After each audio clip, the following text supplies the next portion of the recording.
지난 시간에 우리가 클라우드 컴퓨팅에 대한 전반적인 사항들, 그리고 그것이 있게 하는 데이터 센터에 대한 개념을 배웠다면, 오늘은 좀 더 딥하게 한 단계 내려가서 인프라스트럭처에 대해서 좀 더 알아보고, 버추얼라이제이션이란 단어를 지난 시간에 많이 사용했는데, 버추얼라이제이션이라는 게 무엇인지 조금 더 진지하게 고민해보는 시간을 갖도록 하겠습니다.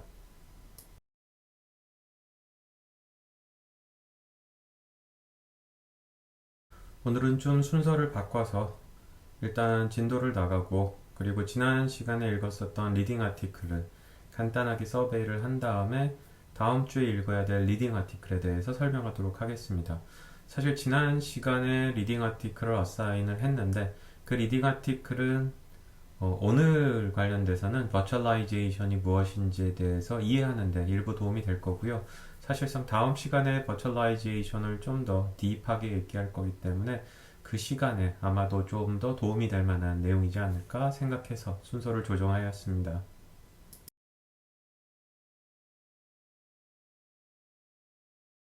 오늘 설명할 얘기는 on-premise 혹은 뭐 on-prem이라고도 얘기하는데, 좀 새로운 단어가 나왔죠? 이것과 클라우드 컴퓨팅을 좀 비교하는 시간을 가지려고 합니다. 온프렘이라고 얘기하면 이제 뒤에도 얘기하겠지만 이제 자체적으로 데이터 센터를 확보하고 컴퓨터 소프트웨어들을 자체 운영하는 것들을 통상 얘기를 하고요. 클라우드 컴퓨팅은 뭐 지난 시간에 얘기했던 부분입니다. 그래서 사실상 클라우드 컴퓨팅의 좀 장점을 좀 더 설명하는 그런 시간을 이제 갖도록 하겠습니다. 두 번째로는 우리가 인프라스트럭처를 얘기하면서 CPU 디스크 네트워크라고 이제 주로 얘기를 해왔었는데, 그 부분에 대한 얘기들을 좀 더 디테일하게 펼쳐가도록 하겠고요. 당연히 여기 이제 소프트웨어가 올라가는 부분들이 있습니다. 그런 소프트웨어들도 같이 좀 캐테고리를 나눠서 설명을 하도록 하겠습니다. 그리고 이제 온프레미스가 스스로 이제 데이터 센터를 만드는 거라고 얘기를 했는데, 실제로 우리가 이런 데이터 센터를 만든다는 것, 서버들을 구축한다는 것이 어떠한 작업이 필요한지와 그때 이제 스스로 했을 때 가질 수 있는 좀 어려움들, 그런 것들을 이제 중심으로 좀 설명을 하도록 하겠습니다. 그리고 마지막으로 이제 뮤터블 하다와 인뮤터블 하다. 뮤터블 하다는 건 이제 바뀔 수 있다는 거고, 인뮤터블 하다는 거는 이제 바뀌지 않는다는 의미인데, 이 부분에 대해서 이게 무슨 의미를 갖는 건지 그거에 대한 설명을 뒷부분에서 진행하도록 하겠습니다.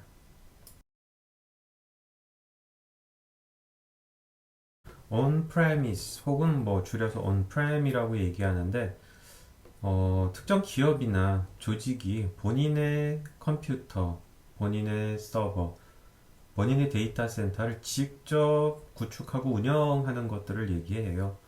그래서 데이터 센터 앞에 이제 private라는 단어를 썼는데, 기업에서 소프트웨어를 돌리고 운영해야 될 때에 직접 스스로 데이터 센터를 건립을 해서 CPU와 디스크와 네트워크를 스스로 구축하고 필요한 소프트웨어들을 스스로 올리고 스스로 운영하고 관리하는 것을 하겠다.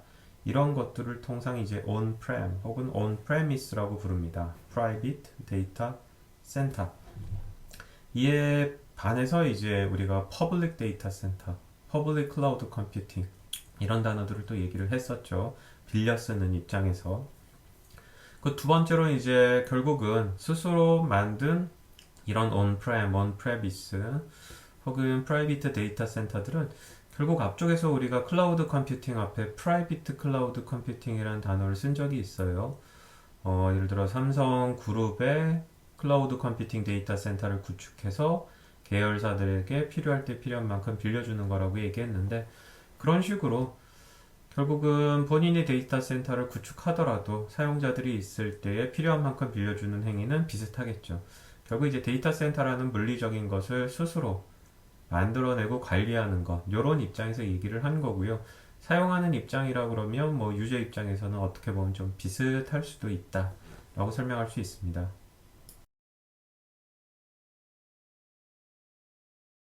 결국 우리가 이제 퍼블릭 클라우드, 프라이빗 클라우드 그때도 얘기를 했지만, 각각의 장단점은 분명히 존재합니다. 각각의 장단점이 존재를 하고요.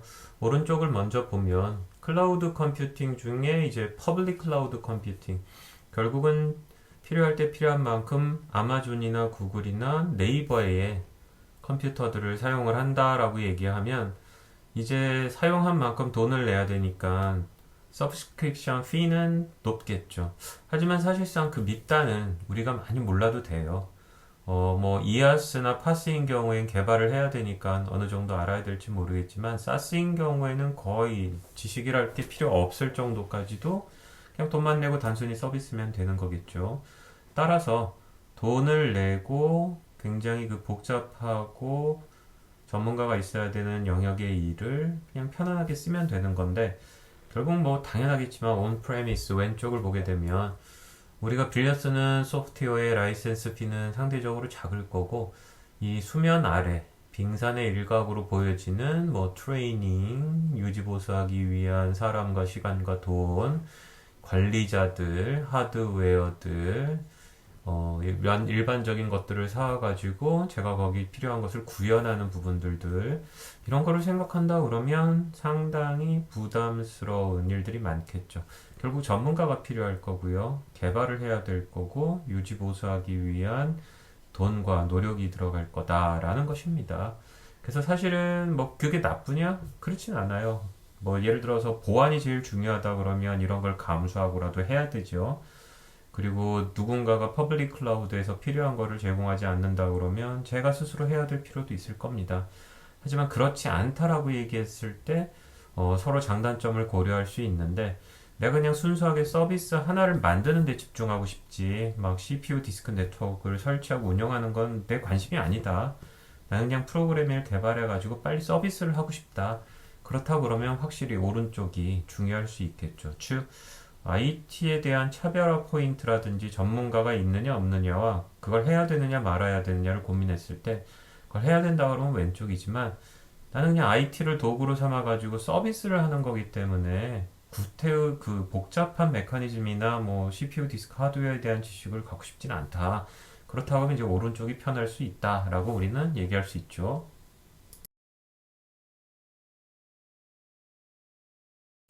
그리고 우리가 온프레미스와 클라우드 서버를 좀 비교할 텐데 이게 조금 뭐 맞는 얘기일 수도 있고 틀린 얘기일 수도 있어요.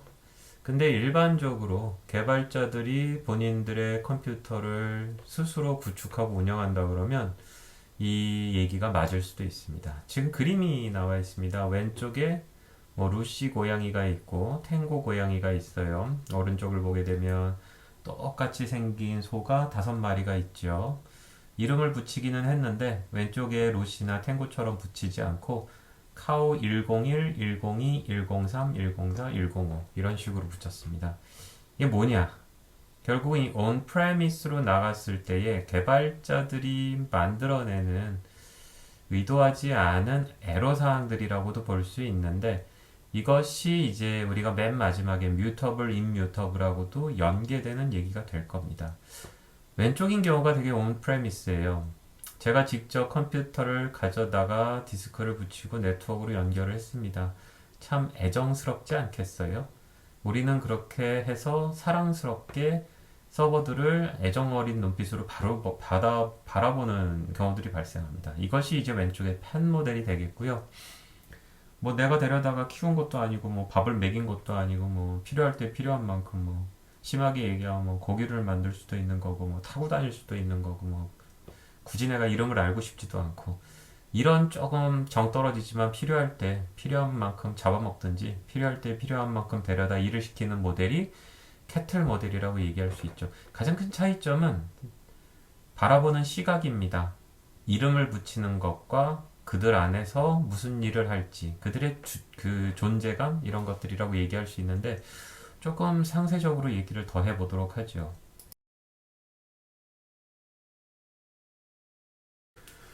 결국은 본인이 직접 서버를 운영하는 경우들 상당수가 그랬었어요. 사실 과거에. 무슨 뭐 서버 이름인데 알파고 베타고 오메가 이렇게 부르고 그 다음에 무슨 뭐 고양이 이름 붙이기도 하고 개 이름 붙이기도 하고 뭐 과일 이름 붙이기도 하고 그리스에 있는 신들 이름 붙이기도 하고 무슨 얘기냐면 서버를 의인화해서 혹은 동물화해서 이렇게 독특한 이름들을 붙여 썼습니다. 실제로. 그래 왔었어요.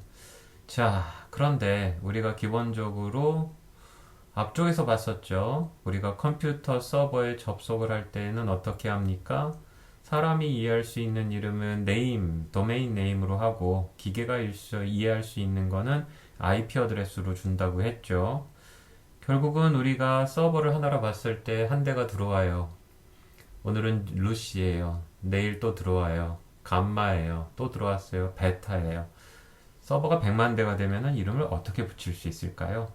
결국 이런 식으로 본인이 직접 서버를 구축할 때 사랑스러운 눈으로 바라보고 이름을 참 러블리하게 지어주는 이런 습관들이 있었는데 이것들 자체도 결국은 개발을 할 때 큰 애로사항으로 발생하고요. 이 수업이 진행됨에 따라 이런 식으로 이름을 영어 단어 사전에 있는 단어 하나씩을 부여했을 때 감당할 수 없는 어마어마한 일들이 벌어지는 걸 볼 수 있을 겁니다. 결국은 서버를 애정스럽게 바라보는 가장 큰 패착은 그 서버를 마치 생물처럼 여겨서 그 서버가 유니크하길 바래요. 유니크. 독특한 거죠. 다른 서버하고 다른 거예요. 이것이 굉장히 위험한 발상인데 조금씩 수업이 진행이 되면서 이해하게 될 겁니다. 는 앞서에서 소들이 우글우글 있었었던 캐틀 모델입니다. 뭐, 정 따위는 없어요. 컴퓨터가 100대 들어왔네요. 쉽게 갑시다. 서버 001, 002 뚝뚝뚝뚝 해가지고 1빵빵 이런 식으로 되는 거죠. 결국은 똑같은 서버로 바라봐요. 뭐 차이점이 없어요. 한 서버와 다른 서버 동일한 겁니다. 기술적으로도 같고요. 이름도 뭐 귀찮아요. 일씩 증가해요. 서버 001, 002, 003, HTTP 서버 001, 002, 003, 웹 서버 001, 002, 003, DB 서버 001, 002, 003 이런 식으로 되어 있는 거죠. 결국은 약간 정 떨어진다고 볼지 모르겠지만 모든 서버들은 동일합니다. 제가 돈을 좀 많이 벌었어요. 소드를 더 살 수 있어요. 100개 더 사요. 이름은 어떻게 붙입니까? 101부터 해가지고 2빵빵까지 이런 식으로 접근하는 모델이 캐틀 모델입니다. 갑자기 뜬금없이 동물 얘기를 하느냐? 직감적으로 올 수 있습니까? 제가 CPU가 필요합니다. 그러면 알파, 베타, 감마가 필요하다고 얘기할까요? 아니면 인텔 CPU i7 3GHz 옥탈 코어 3개라고 얘기할까요? 후자가 결국 캐틀 모델이 되고요. 알파, 베타, 감마라고 칭했던 모델이 전자가 되는 모델입니다. 결국은 우리는 컴퓨터들을 일꾼으로 바라봐야 되고요. 워커 1, 워커 2, 워커 3 이런 식으로 얘기하게 될 겁니다. 특별히 한 서버가 너무 불쌍하고 한 서버는 세기 때문에 불쌍한 서버는 일을 조금 줘야지 이런 모습 보이지 않아요. 비슷한 능력이 있는 애들끼리 그룹핑해서 같이 취급하는 겁니다. 자, 그래서 우리는 지금부터 이 캐틀 모델을 사실상 클라우드 컴퓨팅과 데이터 센터를 프로그래밍 할 때에 사용하게 됩니다.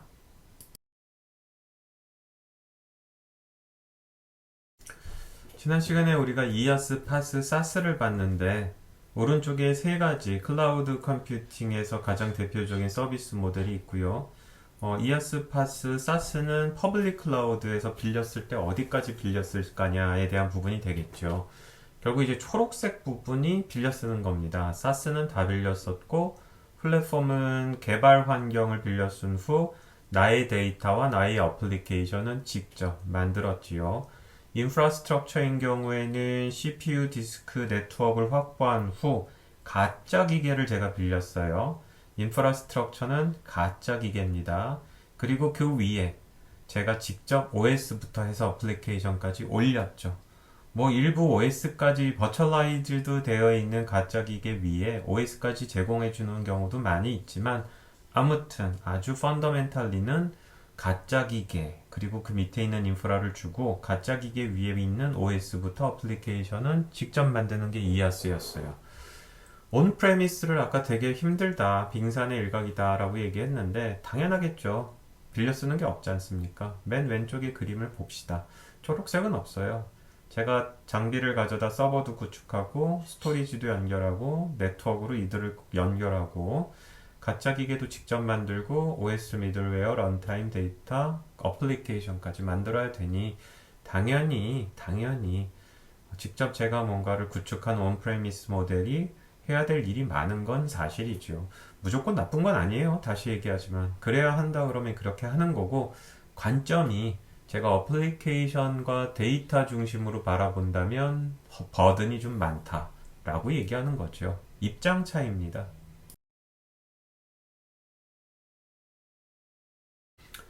이아스, 파스, 사스, 그 다음에 온프레미스 모델을 우리가 뭐 익숙한 피자하고도 매핑할 수 있어요. 결국은 온프레미스 모델인 경우에는 본인이 밀가루 사다가 도우너도 굽고 그 위에 토핑 얹고 피자 군 다음에 오븐에 넣고 가스 만지고 다양한 거를 본인이 다 해야 되는 거죠. 레시피도 본인이 만들고. 사스는 그냥 주문한 거예요. 1588 땡땡땡땡에. 중간에 있는 이아스하고 파스는 피자 도우까지는 사다 쓸 건지, 요런 부분들 쿠킹한 다음에 토핑 뿌리는 정도까지만 할 건지 사다 쓸 건지, 이런 것들로 이제 나눠 얘기할 수 있는 거죠. 결국은 본인밖에 못하고 특화된 것이 필요하면 왼쪽으로 날리겠고, 내가 해야 되는 것이 뭐라 그럴까, 엔드 유저 서비스에 착 달라붙는 건데 CPU나 디스크나 운영체제 이런 거에선 굳이 차별화 포인트를 찾을 필요가 없고, 그럼 점점 오른쪽으로 간다라고 우리가 이해할 수 있는 거죠. 다시 얘기하지만 네 가지는 서로 독특한 모델이고 필요에 의해서 네 가지 중에 하나를 선택하는 거지, 무조건적으로 오른쪽으로 가는 게 맞고 왼쪽으로 가는 게 틀렸다라는 건 아니다라는 점은 반드시 기억하길 바랍니다.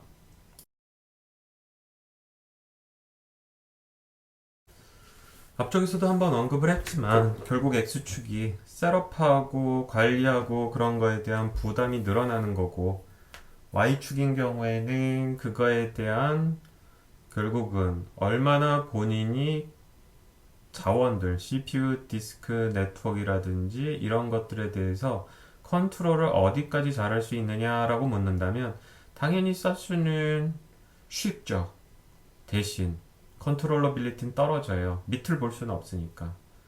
이아스는 사스나 파스보다는 훨씬 해야 될 게 많죠. 개발도 해야 되니까.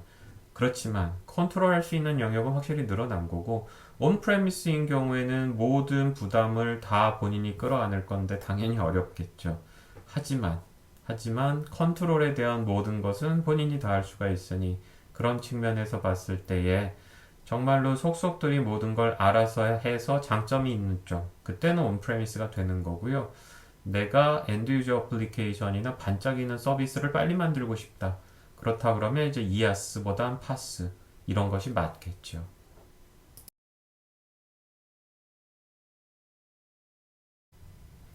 자, 유튜브에 올라와 있는 짧은 동영상을 5분 26초짜리를 하나 먼저 보도록 하겠습니다. 일단 지금 보고 있는 강의 동영상을 멈추고요. 화면에 있는 링크를 따라 유튜브에 접속해서 5분 26초 동안 설명을 듣도록 하겠습니다.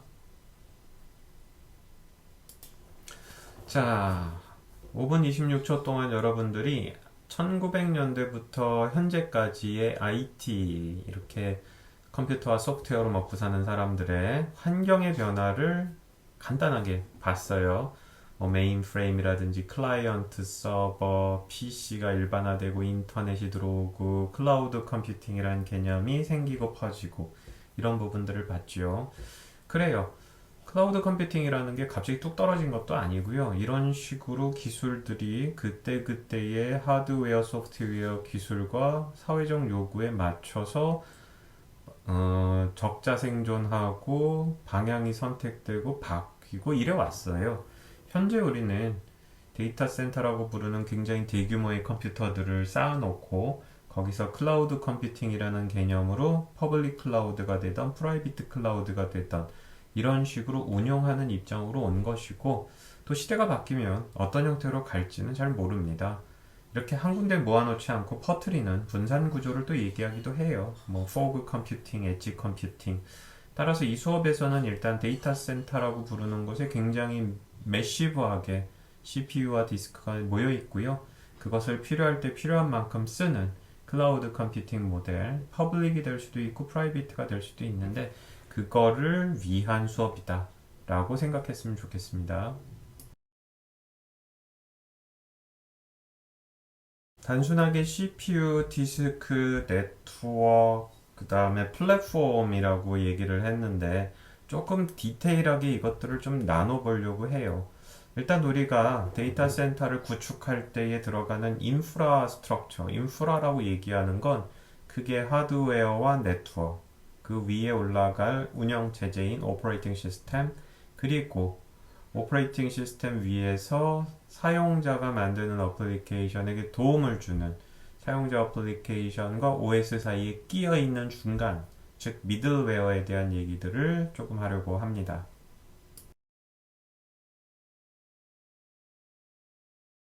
뭐 당연히 시작하는 거는 이제 서버라고 부르겠지만 결국 CPU, 메모리, 스토리지 요것이 가장 기본적인 이제 하드웨어가 되겠죠. CPU는 뭐 한국말로 중앙처리 장치라고도 해석이 되지만 뭐 물건 기준으로 얘기한다 그러면 인텔 CPU, AMD CPU, ARM CPU 뭐 이런 것들이 될 수 있어요. 최근에는 CPU뿐만이 아니고 엔비디아에서 만드는 GPU라든지 이런 것들도 인공지능을 처리하기 위해서 많이 쓰이고요. 구글인 경우에는 이제 텐소플로우 프로세서라는 거를 스스로 만들어서 또 본인의 인공지능 알고리즘을 구현하는 데 많이 사용을 합니다. 즉 프로세서예요. 프로세서. 소프트웨어가 돌아가기 위한 프로세서가 첫 번째 서버에서의 하드웨어가 되겠고요. 그러면 당연히 두 번째 이제 메모리 있죠. 메모리는 가장 기초적인 게 램이라고도 얘기할 수 있는데 사실 컴퓨터가 주기억 장치로 사용하고 있는 소재는 램 말고도 굉장히 많이 있습니다. 램은 뭐 가장 일반적이지만 여러분들 뭐 노트북이나 데스크탑에 4기가, 8기가, 16기가, 32기가 뭐 서버인 경우에는 64, 128 많이 사용합니다. 그래서 컴퓨터가 동작을 할 때에 운영체제와 소프트웨어가 돌아가거나 아니면 빠르게 처리해야 될 데이터들이 들어가는 것이 이제 메모리라고 볼 수 있고요. 세 번째로는 보조 기억 장치인 스토리지죠. 전원이 절체되어 있을 때 저장하기도 하고요. 최근에는 스토리지가 컴퓨터에 이렇게 붙어 있지 않아도 네트워크에서 본인 혼자 마치 똑똑한 컴퓨터처럼 누군가의 데이터 요청을 받아서 저장도 하고 읽어주던 그런 스탠드 언론처럼 생긴 스토리지들도 굉장히 많이 있어요. 또 일반적이에요. 그래서 스토리지는 저장 매체가 되겠고요. 특성에 따라서는 뭐 하드디스크도 될 수 있고 SSD도 될 수 있고 다양한 형태의 스토리지들이 또 존재합니다. 그래서 우리는 데이터 센터의 인프라스트럭처의 가장 밑바닥으로 삼을 수 있는 것이 서버. 그 서버에서 CPU, 메모리, 디스크라고 부르는 스토리지들이 이제 시작이다라고 우리가 얘기할 수 있지요.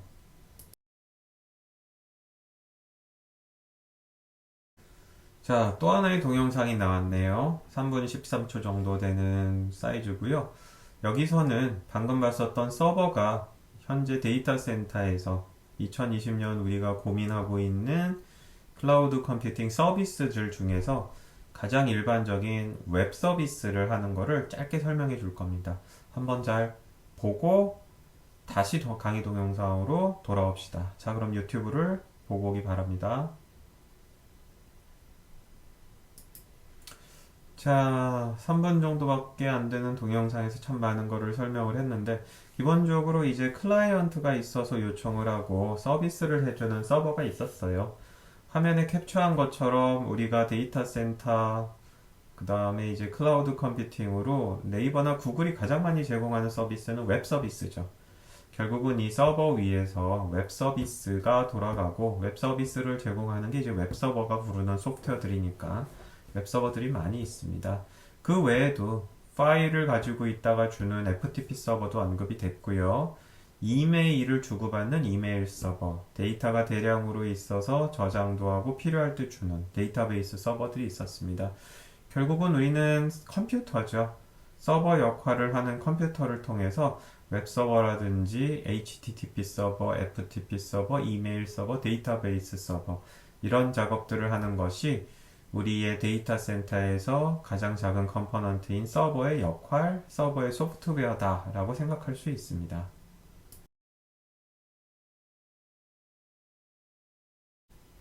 웹서버에 대해서 이미 우리가 첫 번째 수업 시간에서 HTTP 리퀘스트와 리스폰스 주는 모델을 설명을 했어요, 사실은. 웹브라우저 설명하고 웹서버 설명하고 실질적으로 HTTP 프로그램이 밑에서 돌아간다는 거, HTTP get이라는 명령을 써서 필요한 파일을 가져간다는 걸 설명을 했죠. 여기서 다시 한번 복습을 해보면 결국은 웹서버란 클라이언트가 요청을 합니다. 그래서 기본적으로 클라이언트가 요청하는 데이터를 가지고 있다가 필요할 때 줄 수도 있고요. 클라이언트가 처리를 요청하면 전달받은 정보를 기반으로 프로세싱을 거쳐서 전달할 수도 있어요.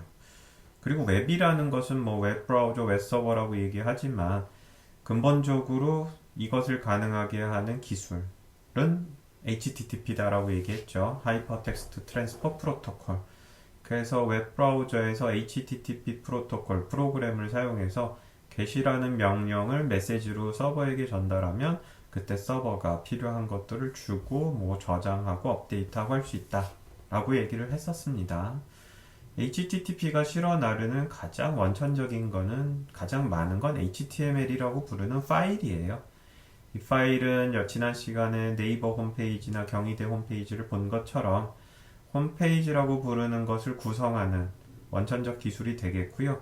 이렇게 뚜껑을 열어봐 가지고 소스 코드를 보게 되면 뭐 이미지도 들어간 것 지난 시간에 봤죠. CSS라는 확장자가 있었는데 모양을 잡아주는 거. 뭐 필요할 때에는 자바스크립트 같은 소프트웨어 프로그램을 써가지고 입출력도 할 수 있는데 그런 간단한 기능 등이 들어가 있는 게 HTML이고 요것을 실어 나르는 게 HTTP며 HTTP를 가지고 정보를 주고받는 게 HTTP 클라이언트와 HTTP 서버. 통상 사람들이 얘기할 때는 웹브라우저와 웹서버 이렇게 얘기할 수 있겠죠. 웹서버는 직접 만들 수도 있고요. 아래에 있는 것처럼 아파치라는 곳에서 만든 오픈소스인 HTTP 서버도 있고요. 돈 주고 쓰는 마이크로소프트의 IIS 서버도 있고요. 아파치와 마찬가지로 오픈소스인 엔진엑스 서버 같은 것들이 있습니다. 설치형에 대한 부분이고요. 웹서버는 또 파이썬이라든지 고라든지 수많은 언어들이 HTTP를 지원하기 때문에 직접 프로그래밍 언어를 가지고 개발을 할 수도 있습니다.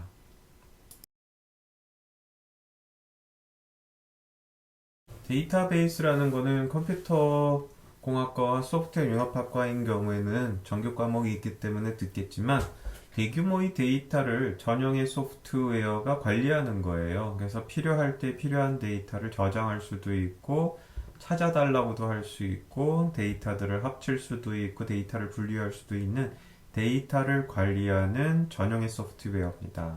그래서 통상 DBMS, 데이터베이스 매니지먼트 시스템이라는 소프트웨어들에 의해서 구현이 됩니다. 이 데이터베이스는 통상적으로 언어가 별도로 인기가 있는 애가 있었어요. SQL이라는 언어인데 Structured Query Language. 일단 Structured 구조가 잡혀 있어요. 그 구조가 잡혀 있는 데이터를 쿼리라는 게 필요한 거를 이렇게 읽어오고 모양을 뭐 이렇게 바꿀 수 있고 이런 것들인데 질이라고 통상 우리는 해석하죠. 그래서 구조화되어 있는 데이터를 질의하는 언어 SQL이라고 불렀어요. 통상 컬럼과 로우로 이루어집니다. 컬럼과 로우로 이루어진 게 뭐가 있나요? 엑셀 차트 같은 테이블입니다. 테이블. 그러니까 우리가 컴퓨터를 책상 위에 올려놓기 시작한 이후로 가장 많이 다룬 정보가 뭐냐 부르면 이 테이블이에요. 테이블. 회계 경리 뭐 이런 것들도 엑셀들로 써가지고 하지 않습니까? 그래서 2차원 형태로 되어 있거나 3차원 형태로 되어 있는 3차원은 여러 개의 테이블이 또 Z축으로 이루어지면 되는 거니까 이렇게 구조화된 테이블로 되어 있는 것들을 우리가 주로 다뤄왔었고요. 이런 소프트웨어 중에 가장 유명한 게 오픈소스인 MySQL, 그 다음에 마이크로소프트의 SQL 서버 등이 있었죠. 최근엔 어떻습니까? 컴퓨터가 다루는 데이터가 XY 형태의 테이블보다는 사실 인터넷상에 사람들이 만들어 놓은 글들, 블로그들, 동영상들, 유튜브들 사실 이런 게 더 많아요. 이런 것들은 구조화되어 있지는 않습니다. 특히 사람들이 블로그에다 글을 쓰거나 SNS에 남긴 거 형태가 되게 애매해요. 뭐 이렇게 문법을 제대로 맞춘 것도 아니고 따라서 최근에는 SQL보다는 이 NoSQL이라는 쪽으로 좀 더 무게중심이 있는 것도 사실입니다. 0과 1은 아니고요. 영역이 좀 다르다 이렇게 생각할 수 있을 것 같고 뒤에서 조금 더 설명을 하지요. 자, 또 하나의 동영상이 나왔어요. 유튜브에서 한 5분 35초 동안 우리가 NoSQL이라는 게 뭔지 한번 보고 옵시다. 강의 동영상을 잠깐 멈추고요. 자, 유튜브에 접속해서 이 동영상 잠깐 보고 올 수 있도록 합시다. 이해를 하기에는 조금 어려운 경우들도 있을 거예요. 결국은 보다 보면 그림들이 훅훅 지나갈 텐데 SQL은 엑셀 차트 같은 테이블이 끊임없이 나왔을 겁니다. NoSQL은 어떻나요? 그래프처럼 생긴 애들도 지나갔었어요. 이렇게 점들을 찍어놓고 걔네들을 연결하는 것들도 있고 도큐멘트가 있어가지고 거기서 사람의 말들을 끄집어내는 것들도 있고 NoSQL은 이런 식으로 비정형 데이터라고 우리가 많이 얘기하는데 정형, 형태가 정해진 거죠. 비정형, 형태가 정해지지 않은. 사실 형태는 있어요. 근데 2차원 테이블은 아닌 거죠. 이런 비정형 데이터를 다룰 때 NoSQL을 많이 쓰게 됩니다.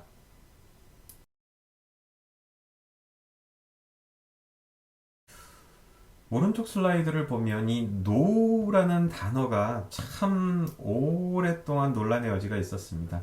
시작은 SQL이 아니다라는 no였었어요, 사실.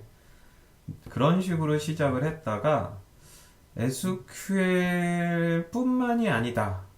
SQL 포함도 하는데 SQL 뿐만이 아닌 다른 것까지 들어간다. 그래서 not only SQL이라고 또 그 뭐 얘기가 되기도 했었고 이건 좀 아닌 것 같은데 최근에 뭐 NewSQL이라고 해석하는 사람도 있다고 그러네요. 이유는 하나예요. 과거에는 SQL 소프트웨어와 NoSQL 소프트웨어가 완전히 달랐는데 최근에 나오는 사실은 NoSQL을 먼저 표방하지만 SQL을 되게 안고 있어요. SQL까지 포함하고 있으니 SQL이 아니다라고 선언할 수는 없지 않습니까? 그래서 통상 네 가지가 써 있긴 한데 SQL이 아니다라는 정말 부정적인 네거티브의 NoSQL이었다가 최근에는 Not Only SQL 그래서 SQL을 포함해서 더 추가적으로 즉 전통적인 SQL이 아닌 것까지 포함한다 라는 의미로 확대 해석한다고 보시면 될 것 같아요. 왼쪽에 있는 건 이를 표방하는 대부분의 소프트웨어들입니다. 오픈소스 중에 사실 가장 유명한 것 중에 하나가 있다 그러면 위쪽에 있는 몽고DB가 아마 되지 않을까 싶습니다. 결국은 우리의 웹서버들이 처리하는 데이터는 뭡니까?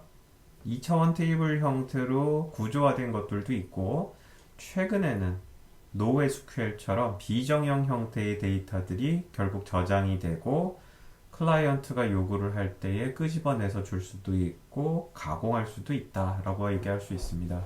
뜬금없이 SQL과 이런 얘기가 왜 나왔어요? 웹서버가 하는 역할들도 있지만 특히 이 클라우드 컴퓨팅 데이터 센터의 서버가 하는 큰 역할 중에 하나 데이터베이스 서버가 있다라는 얘기를 하기 위함입니다.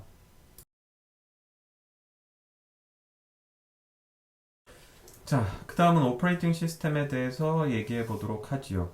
사실 서버용 운영체제는 이제는 리눅스가 거의 대세다라고 얘기를 할 수가 있어요. 하지만 우리가 퍼블릭 클라우드를 생각을 했을 때 아마존이나 구글, 네이버, 리눅스 계열의 운영체제를 제공하지만 뭐 마이크로소프트의 에이저, 윈도우즈 서버들 주로 제공합니다. 따라서 우리가 이제 인프라를 구축할 때 데이터 센터에 올리는 OS에 대해서 한 번쯤 얘기해 볼 시간이라는 거죠.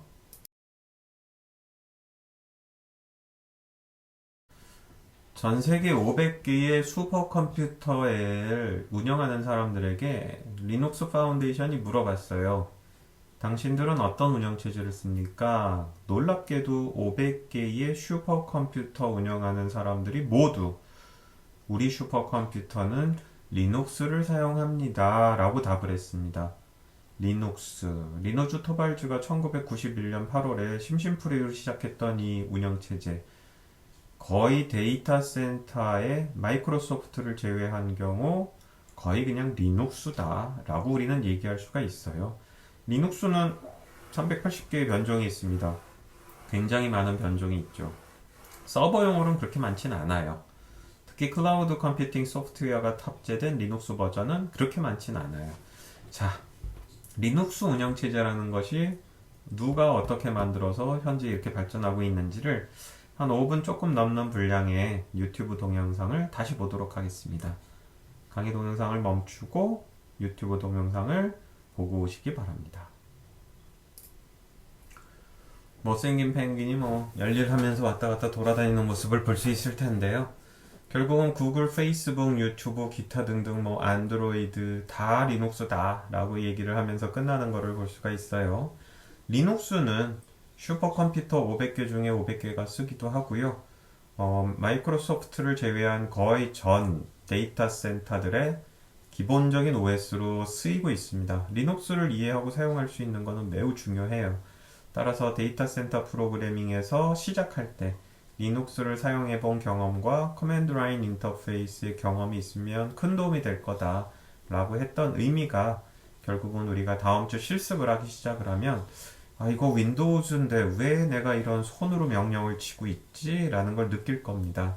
따라서 소프트웨어 융합학과인 경우에는 소프트웨어 개발 방법 및 도구에서 한 학기 리눅스를 써봤지만 그렇지 않은 학생이라 그러면 조금 남는 시간이 있다 그랬을 때 리눅스를 설치해서 한번 사용해보는 경험 매우 소중합니다.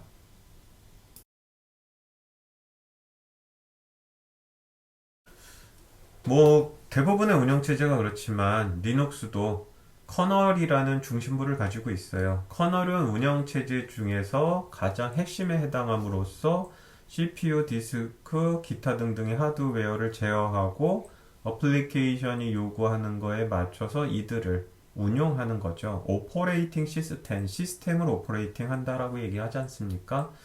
그리고 오른쪽과 같이 이렇게 리눅스를 사용하다 보면 쉘이라는 거 혹은 터미널이라는 걸 많이 쓰고 여기서 손으로 명령을 쳐요. 따라서 도커나 쿠버네티스를 여러분들이 실습을 할 건데 마찬가지입니다. 저렇게 새까만 창에 타이핑으로 열심히 명령을 치게 돼 있어요. 그래픽 유저 인터페이스로 마우스 꼭꼭 누르는 일은 없을 겁니다. 따라서 다시 강조하지만 리눅스를 이해하고 한번 써보는 거는 매우 중요합니다. 마이크로소프트 윈도우즈 서버, 마이크로소프트의 퍼블릭 클라우드를 쓰면 쓸 수 있어요. 문제는 최근에 나온 새로운 오픈소스 소프트웨어들 거의 대부분 리눅스 위에서 돌아가도록 만들어집니다. 마이크로소프트가 윈도우즈 운영체제가 아무리 좋아도 오픈소스 소프트웨어가 리눅스 위에서 돌아가는 것들이 윈도우즈에서 돌지 않으면 아무 의미가 없어요. 따라서 여러분들이 오픈소스 소프트웨어, 특별히 서버 프로그래밍을 할 때에는 윈도우즈는 그냥 잊어버리고 리눅스 운영체제가 서버의 OS구나 라고 이해하는 것이 속 편합니다. 자, 그 다음은 미들웨어예요. 미들웨어. 중간에 있는 소프트웨어다. 미들 포지셔닝 하고 있는 소프트웨어를 줄여서 미들웨어다 라고 이해하면 되겠고요. 미들웨어는 말 그대로 중간에 끼어 있는 소프트웨어인데 어떤 거를 하는 애인지 한번 알아보도록 합시다.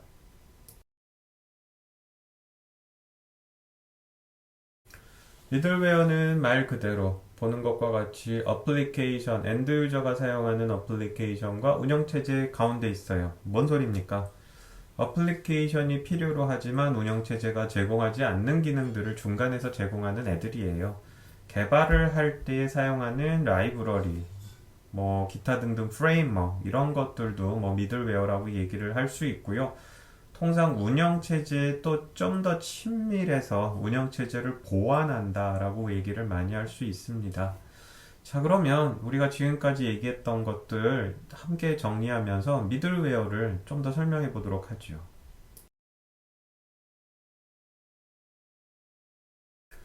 자, 앞쪽에서 얘기했던 것과 이아스 파스, 사스에 해당했던 부분들 함쳐서 한번 보여주고 있습니다. 인프라스트럭처 위에 플랫폼, 그 위에 어플리케이션이 있는 걸 볼 수 있고요. 인프라스트럭처를 보게 되면 맨 밑바닥에 하드웨어, 그 위에 운영체제가 올라가 있습니다. 그리고 우리가 클라우드 컴퓨팅을 서로 설명을 했었는데, 데이터 센터에서 CPU와 디스크를 빌려줄 때에 진짜 하드웨어를 빌려주진 않는다 그랬죠. 결국은 진짜 하드웨어 위에 운영체제가 있고 이 위에 가짜 기계를 띄웁니다. 그래서 버추얼라이즈드 리소스가 있는데 가짜 CPU, 가짜 네트워크, 가짜 디스크를 빌려주는 거죠. 요거를 빌려 쓰는 게 이제 이아스가 되겠고, 그 위에 플랫폼이 결국은 파스에 있었던 부분인데 여기가 이제 미들웨어들이 모여 있는 곳이다라고 얘기할 수 있어요. 일단 앞쪽에서 데이터베이스를 얘기를 했는데 내가 데이터베이스 기능이 필요하다. 운영체제가 지원하지는 않아요. 따라서 추가적으로 제가 데이터베이스 미들웨어를 설치한다고 볼 수 있고요. 그리고 앞쪽에서 우리가 뭐 아파치라든지 이런 것들 웹서버 설치형 프로그램을 봤는데 마찬가지입니다. 제가 직접 개발하지 않지만 불러쓰고 싶어요. 하지만 운영체제는 없어요. 이런 것들, 더불어서 개발 도구들, 이런 것들이 중간에 있는 플랫폼 혹은 미들웨어가 될 수 있습니다.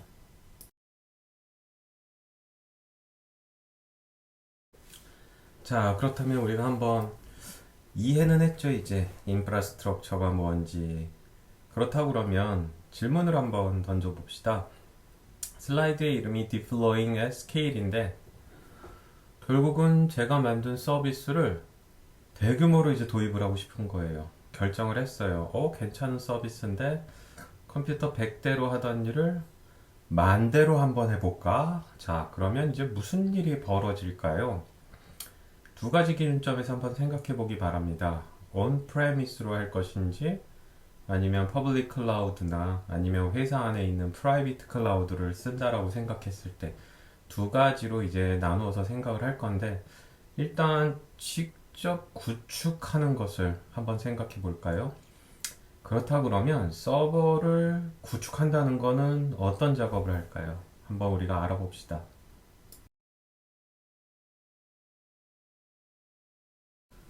오른쪽 그림을 보면 서버를 사다가 설치하는 모습을 실제로 보여주고 있습니다. 굉장히 오래된 그림이긴 해요.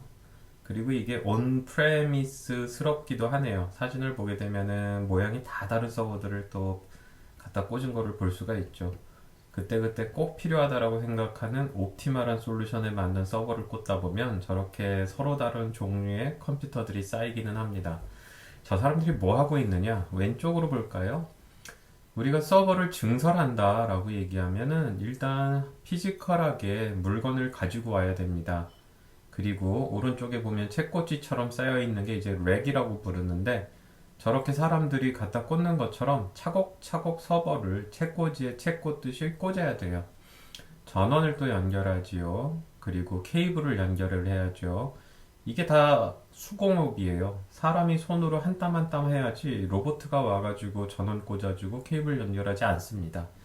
결국은 저렇게 렉에다가 집어넣어 케이블 연결해 전원 켜 테스트해 운영체제 설치해 뭐에가 내가 필요한 패치 미들웨어 설치해 어플리케이션 설치해 제대로 돌아가는지 파악해 버전업 되면 다시 어플리케이션 버전업하고 운영체제 업그레이드하고 해야 돼. 업그레이드 하는 중에 이 컴퓨터 쓰지 못하면 다른 쪽에서 돌아가도록 조종해야 돼. 이 어마어마한 일들이에요, 사실은. 이렇게 서버, 데이터 센터를 운용한다는 건 그렇게 쉬운 일은 결코 아닙니다. 그럼 조금 더 어떤 일이 힘든 건지를 나눠서 한번 생각해 보죠. 필요한 컴퓨터 사면 되잖아. 참 어려운 얘기예요. 나한테 필요한 컴퓨터가 어떤 거지? 우리 데이터 센터에 있는 렉에 이 컴퓨터가 꽂히나? 전원은 충분한가? 네트워킹으로 연결했을 때 인터페이스는 맞는 거야? 굉장히 많은 걸 고민해야 됩니다. 또 고민해야 될 사항은 혹시라도 이 컴퓨터가 내가 필요로 하는 것이 범용, 즉 돈 주고 살 수 없는 물건이라고 그러면 만들어서 주문 제작해야죠. 어떠한 형태로든 하드웨어를 산다는 건 시간이 걸립니다. 수량이 부족하면 배를 타고 와야 될 수도 있어요. 결국은 하드웨어를 산다는 행위 자체도 굉장히 오랜 시간이 걸리면서 번잡하고 고민스러운 일 중에 하나입니다. 두 번째로는 앞에 슬라이드에서 열심히 사람들이 실어 나르고 연결하고 꽂고 하는 것을 봤죠.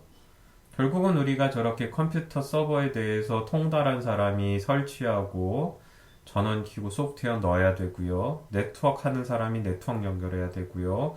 스토리지 전문가도 있어야 되고요. 이런 것들을 컨피규레이션하고 줄 관리하고 해야 되는 굉장히 많은 스텝이 사람이 많이 필요하게 됩니다. 시간, 사람, 돈 엄청 늘어나기 시작하겠죠? 그보다 원천적으로 생각을 한다 그러면 전 물건들이 꽂혀 있어야 되는 건물이 필요해요. 부동산. 결국은 내가 100대에서 하던 일을 만대로 돌렸을 때 만대의 컴퓨터와 스토리지와 네트워크 장치가 들어갈 공간이 정말 내가 가지고 있느냐라는 얘기입니다. 결국은 저는 그 부동산에 건물을 가지고 있어야 되고요. 그 건물이 전기라든지 기타 등등에 대해서도 당연히 지원 가능해야 됩니다. 건물을 가지고 있다는 얘기는 뭡니까? 결국은 이 건물을 유지보수하는 사람이 또 필요하고요. 앞선에서 구글의 데이터 센터를 본 것처럼 보안이 굉장히 중요하지 않습니까? 결국은 보안 전문가도 필요합니다. 전기가 또 어마어마해요. 따라서 전기 전문가도 필요하고요. 내가 행여 이 건물을 지은 곳이 국가적으로 혹은 전력공사에서 전기를 그렇게까지 많이 되지 않는다 그러면 우리는 또다시 전기라는 것을 끌어오기 위해서 굉장히 큰 노력을 해야 됩니다. 뭐 당연히 혐오시설이라고 싫어한다 그러면 또 다른 곳으로 찾아가야 될지도 모르니 굉장히 번잡한 일이 많이 생기는구나 라는 것을 알 수 있어요. 가장 큰 문제는 이것들이 설치될 때까지 우리는 아무것도 할 수가 없다는 겁니다. 서비스는 계속 지연 상태가 되겠죠. 미리 예측해가지고 설치하면 되잖아요. 우리가 앞쪽에서 이미 클라우드 컴퓨팅의 개념에서 배웠습니다. 인간의 예측이라는 것이 그렇게 정확할 수가 없으니 더 많이 사거나 쓸데없이 적게 사서 결국은 서비스를 말아먹거나 둘 중에 하나를 겪을 수밖에 없다는 거죠.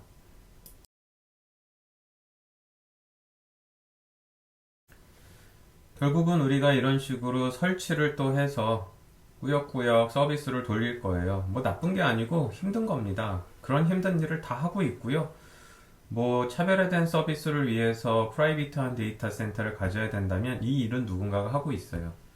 결국 이제 마지막에 여기 이제 소프트웨어를 올려야 됩니다. 소프트웨어를 올려야 되는데 발행기는 소프트웨어가 올라가기 전에 내 소프트웨어가 올라가기 전에 방금 전에 설치한 컴퓨터, 스토리지, 네트워크, 그 위에 운영체제, 미들웨어들 그들의 버전이 모두 내 프로그램이 올라가기 전에 일관되게 동일한 상태로 유지되어 있길 바래요. 많이 어려운 얘기예요. 그렇지 않다면 결국은 제 프로그램이 올라가야 되는데 예를 들어서 100개 중에 88개의 컴퓨터에서는 전혀 문제 없이 돌아가는데 12개의 컴퓨터에서는 안 돌아가고 이런 일이 벌어지지 않겠습니까? 더불어서 제 프로그램을 돌릴 때에 지난번에 보니까 이 컴퓨터들은 이런 식으로 되면 이랬어. 그러면 이 컴퓨터들을 위해서 다른 코드를 넣어줄까? 프로그램에 변종이 생겨요. 바람직하지 않은 모델인 거죠. 따라서 앞쪽에서 우리가 사랑스러운 서버들에게 이름을 따로 붙여주고 소프트웨어를 따로 설치했던 과정을 기억합니까? 그런 모델은 정말 그 컴퓨터 위에서 그 프로그램이 돌아가는지 절대로 다른 컴퓨터를 추가로 쓰지 아니하며 그 컴퓨터만으로 끝까지 간다. 이러면 모르겠는데 내가 그 컴퓨터에서 하는 일을 필요할 때 필요한 만큼 늘리고 줄이겠다. 그렇다 그러면 앞쪽에서 사랑스럽게 동물의 이름을 불려줬던 펫 모델은 워킹 안 하는 거고요. 따라서 우리가 데이터 센터를 구축할 때 필요할 때 필요한 만큼 서비스를 하기 위해서는 캐틀 모델이라고 얘기했었던 것이 가능해야 되며 저의 프로그램이 돌아가기 전에 이 가정이 맞아야 돼요. 내 프로그램이 돌아가기 위한 똑같은 환경이 모두 구비되어 있다. 요거에 대해서 조금 더 우리가 알아보도록 하겠습니다.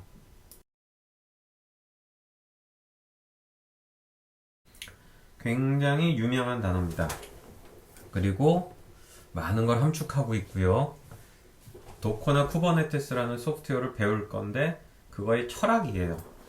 도커나 쿠버네티스 소프트웨어는 도구적 관점인 거고 그것들이 왜 필요한지와 이렇게 쓰는 이유를 대는 인프라스트럭처 as 코드입니다. 무슨 소리입니까? 인프라스트럭처 방금 봤잖아요. CPU, 디스크, 네트워크 이런 게 인프라스트럭처인데 as 코드는 뭡니까? 코드. 여러분들 프로그램 개발하는 그 코드를 얘기해요. 좀 안 맞죠? 그냥 자연스럽게 해석해 봅시다.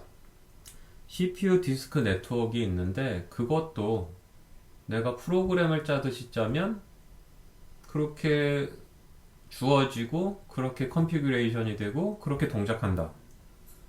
뭐 말은 그럴싸하잖아요. 그쵸? 그렇게 하자는 겁니다.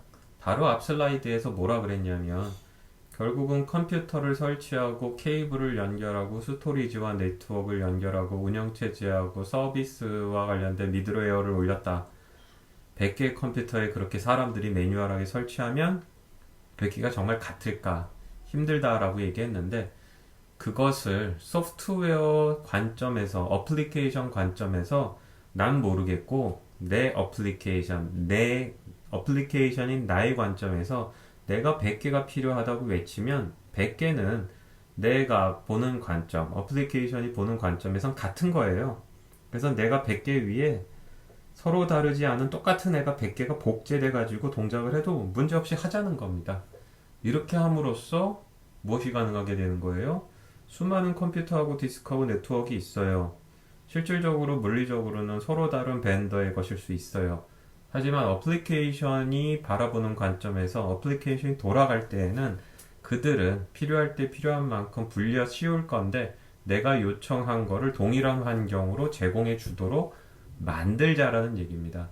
따라서 소프트웨어를 개발하거나 운영하는 사람들은 하부에 있는 피지컬한 것들에 대해서 생각하지 않겠다는 거예요.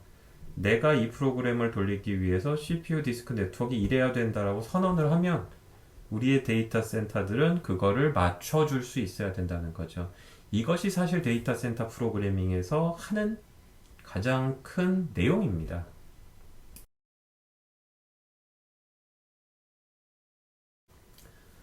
보게 되면은 모리스님께서 얘기한 하나의 센텐스가 주어지는데 인프라스트럭처 에서 코드라는 것은 우리 클라우드 세상에서 IT 인프라스트럭처를 매니지하는 접근 방식이라고 얘기를 했어요.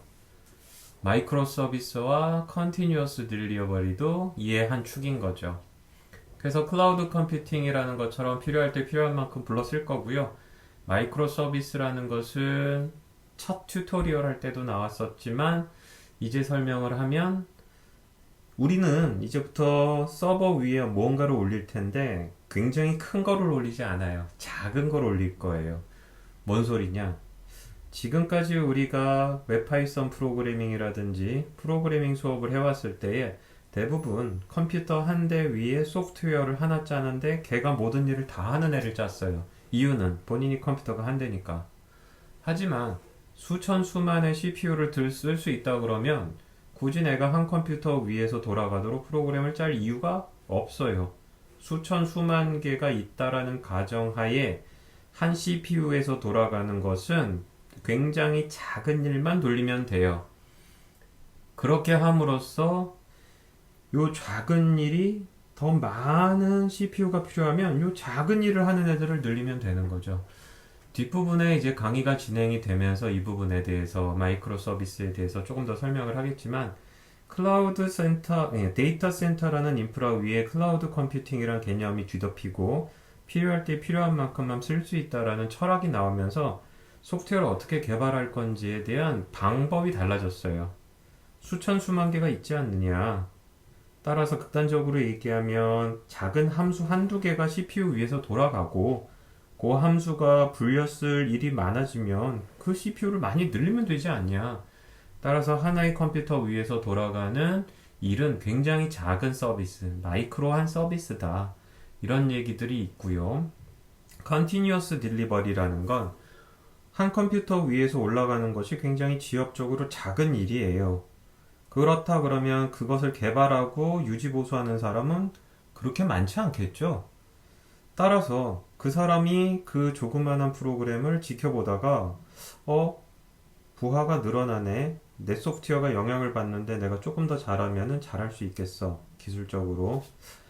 이거 내가 이렇게 조금만 하면은 돈을 오늘 많이 벌 수 있을 것 같은데 경제적으로 결국은 거대한 프로그램을 만들어서 수천 수만 명이 함께 일할 때에는 날짜도 정하고 언제 빌드한다도 정하고 테스트는 어떻게 할 건지 정하고 이 계획이라는 것이 월 단위 뭐 작아봐야 뭐 주 단위겠지만 앞쪽에서 우리가 마이크로 서비스라 그래서 조그마한 어플리케이션이 예를 들어 네이버 홈페이지를 구성하는 것 중에 딱 하나의 아이콘들을 제어하는 그런 소프트웨어를 짜는 사람이 한 3명 정도의 그룹이 있다 그러면 그 사람들은 본인들이 토의를 통해 가지고 회사의 이익을 극대화할 수 있는 일을 오전에 한 번, 오후에 한 번, 이런 식으로 해서 끊임없이 서비스를 개선할 수 있겠죠.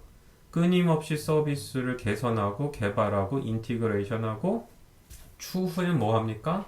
사용자에게 딜리버리 하는 거죠. 결국은 클라우드 컴퓨팅과 데이터 센터 얘기를 꺼내고 있지만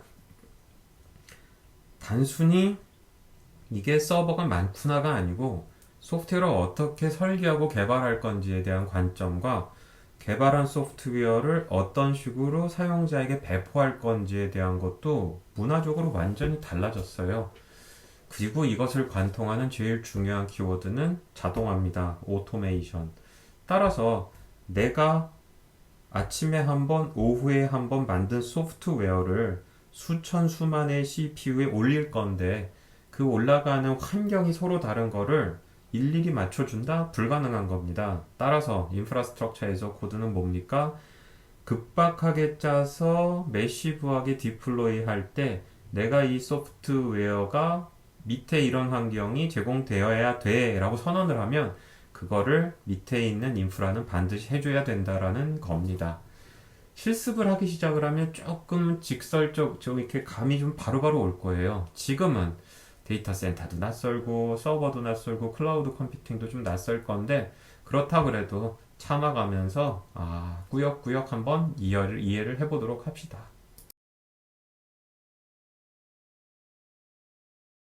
자, 그래서 인프라스트럭처 as 코드는 우리가 소프트웨어를 개발한다는 게 뭐예요? 결국은 운영체제에게 필요한 요구를 해서 결과를 가져오고 디바이스에게 필요한 요구를 해서 결과를 가져오고 어딘가에 출력을 하고 합니다. 마찬가지인 거예요.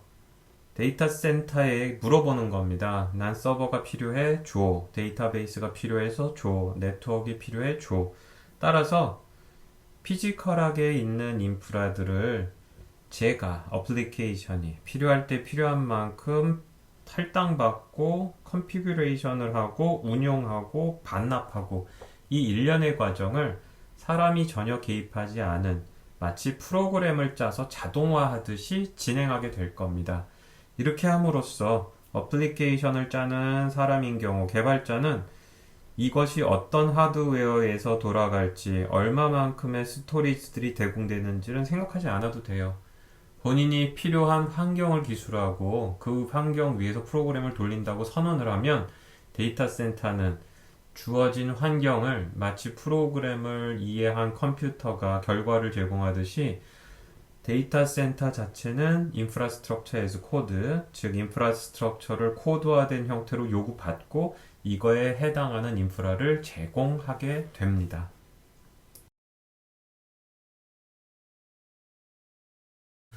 결국은 데이터 센터에 그렇게 많은 인프라와 리소스가 있는데 제가 필요할 때 필요한 만큼을 프로그램 짜듯이 요청하면 운영체제가 메모리 잡아서 저한테 주듯이 CPU도 주고 디스크도 주고 네트워크도 연결해 주는 거예요. 자동화된 형태로 사람의 개입 없이 얼마나 빠릅니까? 그리고 이런 것들을 너무 어렵게 하지 않고 함수 라이브러리 호출하듯이 간단하게 하고 있습니다.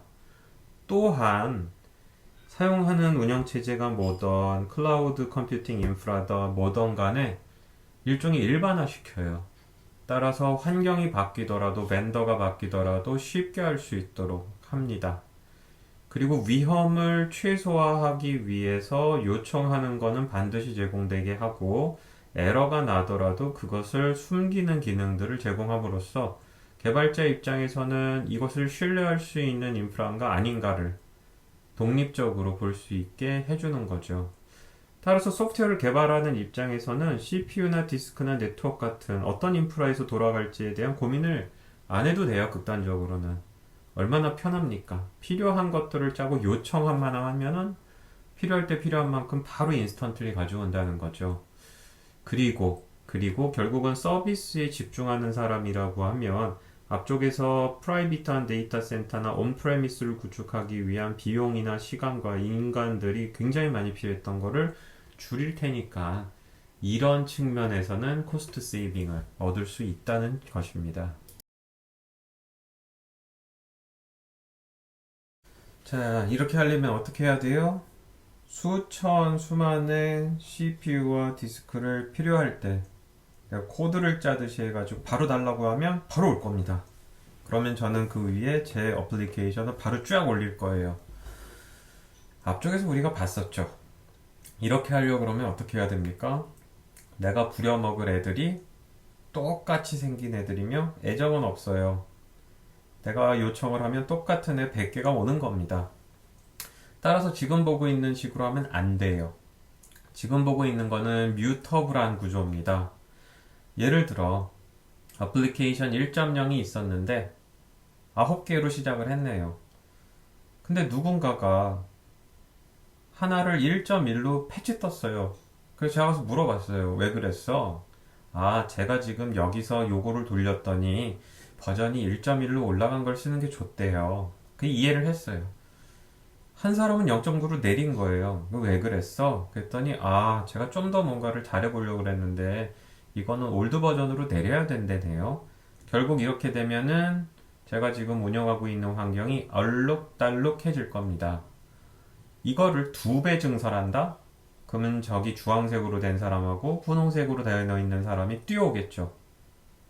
저는 2배로 늘어날 때에 이러저러한 이유로 안 됩니다 내지는 이런 요구를 이렇게 해주셔야 돼요 라고 복잡한 상황이 벌어지기 시작을 할 거예요. 즉 서로 다르게 색깔들이 입혀지기 시작을 하면은 일사불란하게 2배 이상, 3배 이상, 4배 이상이라고 외치는 게 사실상 힘들어져요. 그리고 소프트웨어 자체가 이미 몇 개가 됐나요? 버전이 3개가 돼버렸어요. 위쪽에는 1.0만 있으면 됐지만 아래쪽에는 1.1, 1.0, 0.9 세 가지 버전을 유지해야 됩니다. 힘든 일이에요. 따라서 이것이 사실 앞쪽에서 우리가 팻 버전이라고 얘기를 했었던 팻 모델. 너는 이쁘니까 이렇게 해서도 되고 너는 귀여우니까 이렇게 하면 되고 너는 허약하니까 이 정도를 봐줄 수 있고 이런 식으로 소프트웨어들이 서로 다른 변종이 생긴 건데 이런 모델은 바람직하지 않습니다.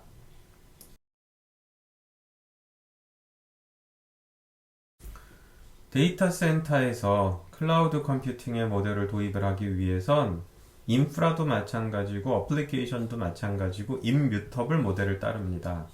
앞쪽에서 캐틀 모델이에요. 즉 오른쪽에 그림이 있는 것처럼 우리가 1.0에서 2.0으로 가야 된다? 한꺼번에 가는 겁니다. 변종들은 없어요. 제가 어플리케이션을 짜서 디플로이 할 거예요. 이 컴퓨터들 위해서는 컴퓨터들의 상황을 봐가지고 알파 버전이 얘들은 이러지 말라는 겁니다. 제 어플리케이션은 똑같은 애가 서로 다른 인프라 위에 동일하게 퍼질 거예요. 이렇게 임뮤터블하게 만들어야지 필요할 때 1000개 늘리고 10,000개 늘리고 하는 행위가 가능하다는 겁니다. 그래서 이 임뮤터블하다는 거 단순히 그냥 좋은 그림이야 이해가 돼 이게 아니고요. 우리가 도커나 쿠버네티스를 가지고 실제 소프트웨어들을 운영해 볼 건데 그때에 이 임뮤터블한 원칙을 지켜서 하게 됩니다. 매우 중요한 거예요.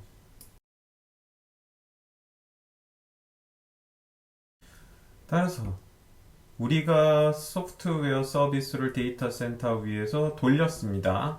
그러면 뮤터블은 저럴 수 있는 거예요. 처음에 서비스를 시작을 할 때는 OS 버전은 하나밖에 없고 어플리케이션 하나밖에 없는데 시간이 지나니까 뭐 여기서 요구 와가지고는 저희는 좀 예외로 해주세요. 그래 그럼 너희들 소프트웨어만 변종 알파로 돌아가. 저희도 좀 베타로 돌아가. 어느 순간에 OS 버전이 2개 이상일 수 있고 어플리케이션도 3개, 4개일 수 있는 오른쪽에 뒤죽박죽이 되는 거죠. 임뮤터블은 뭡니까? 필요할 때 필요한 만큼 쓰기 위해 단일화합니다. 그래서 지금 서비스를 하고 있는데 OS 1.0에 앱 버전 1.0이다. 그러면 앱이 1.1로 업그레이드 돼야 될 필요가 있으면 이것을 종료하고 완전히 새로운 OS 1 위에 OS 어플리케이션 1.1을 만드는 거예요. 변종은 없어요. 모두 임뮤터블 해야 돼요.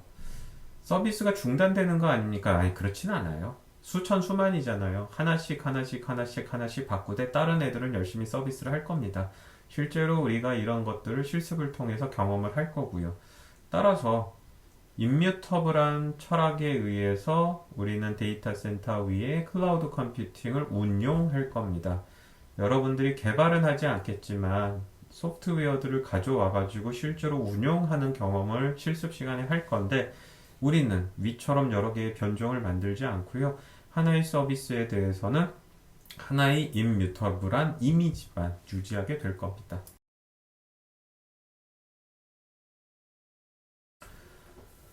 장점을 좀 설명을 했는데요. 뭐 IT의 컴플렉시티라든지 페일러가 줄어든다, 트러블 슈팅이 쉽다 이렇게 얘기했는데 가장 중요한 거는 관리예요. 트래킹을 할 필요가 없다는 거죠. 한 서비스에 대해서는 하나의 이미지, 하나의 소스 코드만 유지하면 되기 때문에 이것들이 복잡하게 꼬이기 시작을 했을 때 완전 스파게티가 돼가지고 제어 불가능한 상태로 가는 거를 미연에 방지할 수 있다는 겁니다. 따라서 우리는 임뮤터블한 인프라스트럭처와 임뮤터블한 서비스 이미지를 만드는 것을 이 수업에서 실제로 보고 경험하게 됩니다. 자, 그래서 우리가 지금까지 봐왔었던 것처럼 다시 온프레미스와 클라우드 서버의 팬 모델과 캐틀 모델이 온 건데 우리는 수천 수만의 CPU와 디스크를 필요할 때 필요한 만큼 불렀을 거예요.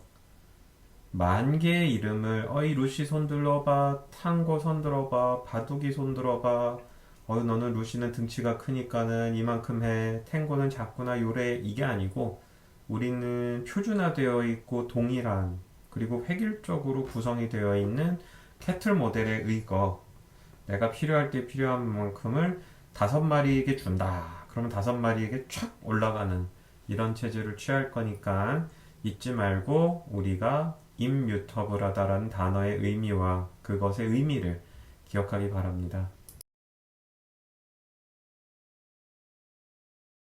자, 오늘 뭐 버추얼라이제이션이라는 단어가 잠깐 언급이 되기는 했어요. 뭐 인프라에 대해서 설명을 할 때 언급이 됐지만 크게 이를 사용하진 않았고요. 사실 지난 시간에 리딩 아티클을 읽어라고 한 거는 오늘을 위한 용도보다는 다음 시간을 위함입니다. 지금 봤었던 Virtualization by VMware, Gen and the Art of Virtualization 꼭 읽었으리라 생각을 하고 안 읽었다 그러면 반드시 좀 시간을 주어서 읽기 바랍니다. 자, 다음 시간에 이제 정말로 버추얼라이제이션 얘기를 좀 더 하려고 하고요. 이를 위해서 2가지 리딩 아티클을 다시 어사인합니다. 굉장히 중요한 거예요. 앞쪽은 잘 안 읽었을지 모르겠지만 이제는 반드시 읽어야 됩니다. 첫 번째로는 컨테이너란 무엇인가 라는 겁니다. 우리가 사용할 소프트웨어 도커사의 홈페이지에 있어요. 이거 반드시 읽어야지 이해가 되기 시작할 거고요. 그리고 도커에 대해서 설명한 아티클이 있습니다. 이 도커란 소프트웨어가 소프트웨어 애저 서비스 뭐 이런 얘기도 있고 오퍼레이팅 시스템 레벨 버추얼라이제이션 우리가 클라우드 컴퓨팅을 얘기했는데 스텝 다운을 해가지고 다양한 얘기를 했고 인프라에 대한 얘기를 꺼낸 후 밑에 좀 더 복잡한 얘기를 한 것처럼 버추얼라이제이션도 굉장히 다양한 기법들이 있는데 도커는 오퍼레이팅 시스템 레벨이에요. 우리가 사용할 이 도커 컨테이너 테크놀로지면서 오퍼레이팅 시스템 레벨의 버추얼라이제이션을 구현하고 제공하는 건 소프트웨어 애저 서비스를 제공하는 앤데 반드시 이 2개의 아티클을 읽고 다음 시간에 수업에 참여하기 바랍니다. 그럼 이번 수업은 여기까지 진행하겠습니다.